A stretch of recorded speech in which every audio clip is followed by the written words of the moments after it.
Assalomu alaykum. Hop, bugun mana 13-avgust. Rovna 2-iyun kuni shu bemorimizni operatsiya qilgan ekanmiz. 2001-yillar, 25 yoshdalar. Chap tizza bo'g'imda oldingi qochma bog'lam jarohatlangan bo'lgan, travma первичный. Undan keyin qayta travmalar bo'lmagan. Shuni hisobidan baxtalariga menisklari sog'lom bo'lgan. Shuni hisobidan mana ko'ryapsizki, mышцалар juda atrofiyalanib ketmagan. 2 oy davomida, 2 oy 10 kun davomida. Og'riqlar yo'q. Og'riqlar bor? Yo'q. Absolutno yo'q. Bukilishlar. Bitta oyoqdan bukiling.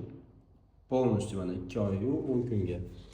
Peroneus longus payini olib tikkanmiz. Bu tomondan to'poqdan olib. Xo'p, o'zimizni firmenniy usullarda oldingi qochma bog'landi. Etibonti 5 rasmiy iplariga, karbon pugvitsalarga, qo'shimchasiga fiber type iplari bilan internal brezga berganmiz. Natijadan qalaysiz? Zo'r.